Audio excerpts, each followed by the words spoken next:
자, 화면 봐주시기 바랍니다. 사무총장님, 선관위 사무총장님, 네, 사전 투표를 독려하는 당시 2022년 대선 당시에 윤석열 후보 모습이죠. 화면 보시면요. 네, 네. 네. 국민의힘이 대선 팩트 체크 해보겠다. 중앙선관위 선거정보센터 해킹, 투표수와 득표수 조작 가능하냐? 불가능하다. 투표함이나 개수기 조작 가능한가? 불가능하다. 사전 투표함 바꿔치기 가능한가? 불가능하다. 이렇게 돼 있는 거죠. 네, 네, 저렇게 후보가 직접 나서서 이 사전 투표 독려를 하는 홍보대사가 됐습니다.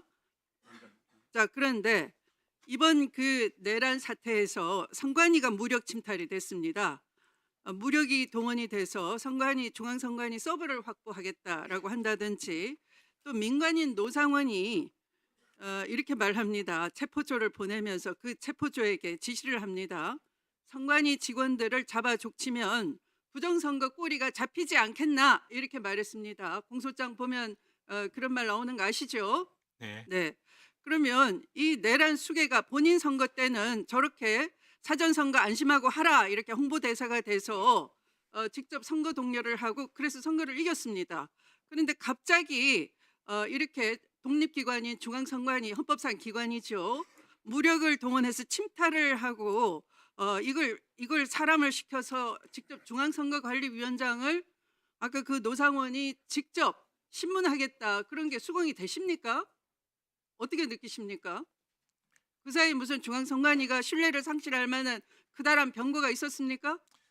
이런 부분에 대해서는 그 헌재에서 이 탄핵 심판 과정에서 자세하게 밝혀주고 판단이라고 믿고, 선관위 입장에서는 계엄 상황이더라도 실제적으로 군이 선관위, 헌법기관인 선관위에 진입했다는 것 자체가 위헌 위법이라고 생각하고 있습니다. 만약에 선거 관리에 하자가 있다면 그 옆에 앉아 계신 이상민 장관 스스로가 먼저 책임져야 될 아니겠습니까? 한 번이라도 그런 지적 받으신 적 있습니까?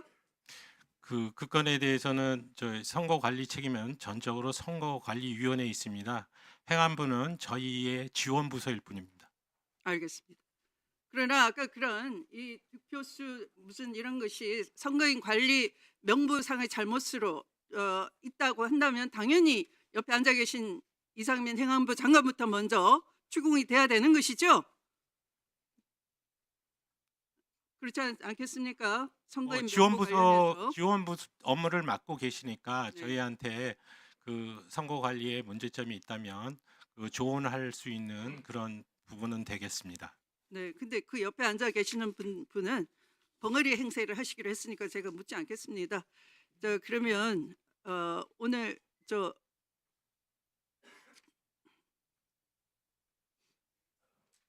이 방첩사 신원보안실 나승민 대령 나와 계십니까?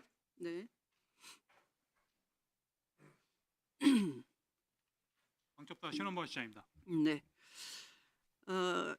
방첩사령관이 계엄 당일날 군 판사들이 어떤 사람인지 확인해 보라라는 지시를 했다는데 맞습니까? 맞습니다. 네. 이와 같이 수사기관에서 진술한 바 있습니까? 예, 진술했습니다. 네. 그런데 왜 그런 지시를 내렸다고 보십니까? 정확하게, 만약 이게 이제 계엄이 예. 지속됐다라면은 예.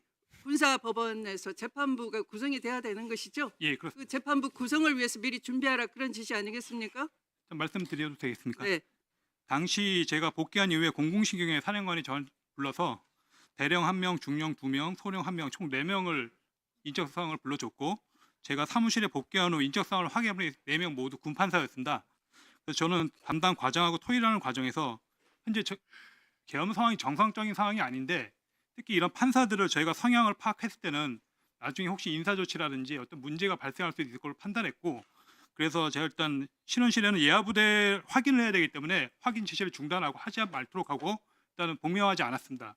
저 개인적인 판단으로는 계엄 상황에서 군판사 임무가 중요하기 때문에 이거에 대한 혹시라도 인사조치라든지 불이익이 발생하지 않을까라는 우려 때문에 임무를 수행하지 않았습니다. 이상입니다. 그 시간이 그러면 12시 00경?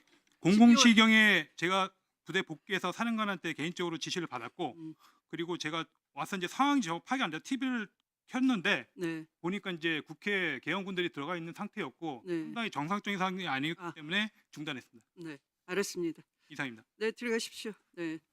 그러니까 이것은 이제 군사법원 향후에 군사법원 재판부가 구성이 되면 미리 네, 마무리해 주세요. 예. 이것은 바로 윤석열 내란 수계가 2시간짜리 이 계엄이 어딨냐? 이것이 평화 계엄이었다. 이 계엄 길어봐야 하루 이상 유지되기 어렵다. 부하들이 안 들었을 것 같다. 이렇게 둘러대지만 오히려 반대로 이 계엄 상황 지속을 위한 향후의 준비였다. 왜냐하면 포고령 위반자 처분을 염두에 둔 것이었기 때문에 그렇게 보인다라는 점을 강조하면서 다음에 또 질의하도록 하겠습니다. 네, 수고하셨습니다. 주진 의원님. 법제처장님께 좀 묻겠습니다. 네.